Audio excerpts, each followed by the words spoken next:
দাঁড়ান, কেউ স্ক্রল করেন না। ক্রিকেট নিয়ে আমার দুইটা কথা শুননা যান।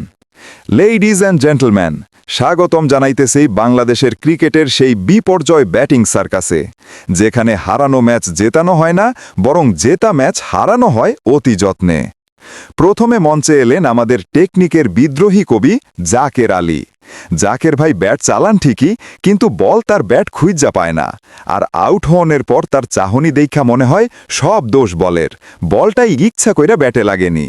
তার সেই ক্রস ব্যাটিং আর ২০ বলে ৬ বা ৭ রান কইরা আউট হওয়ার নৈপুণ্য দেখা মনে করায়া দেয় পারফরমেন্স না, কাইন্দা কাইটটা খেলায় চান্স লনটাই আসল। এরপর আইলেন সেকেন্ড ডাউনের অন্যতম শক্তিশালী ফিনিশার প্লেয়ার শামীম। তার আগমন মানেই হইল বাংলাদেশের জয়ের আশা এক্কেবারে ফিনিশ। শামীমের কাছে বল আইলেই বলটা পাগল হইয়া স্টাম্প খুঁজা বাইর করে আর স্টাম্পের দাঁত ভাঙ্গা দেয়। ১ রান কইরা আউট হওয়ার পর তার ব্যাটের দিকে তাকানো দেখা মনে হয় দোষটা কি আমার নাকি এই ব্যাটের।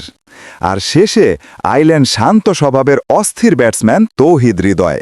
সে এমন একটা ভাব নিয়ে মাঠে ঢোকেন যে আজকের ম্যাচে অপোনেন্ট দলের ১২টা বাজায় ছাড়ুম।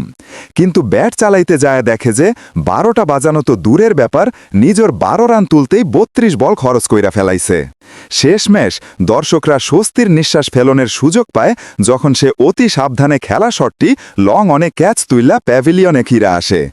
আসলে এই ত্রিরত্ন আমাদেরকে শেখান ক্রিকেট শুধুই পারফর্ম করার খেলা না, এইটা হইল ম্যানেজমেন্টের অটল বিশ্বাসকে ধইরা রাখবার খেলা।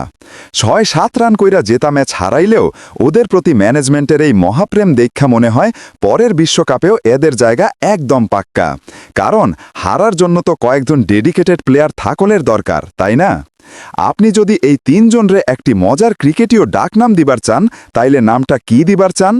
আর আমার এই বিশ্লেষণ আপনাদের যদি একটুও ভালো লাগা থাকে, তাইলে টুক কইরা লাইক আর সাবস্ক্রাইব বাটনে একটা চাপ দিয়া যান। হা হা হা।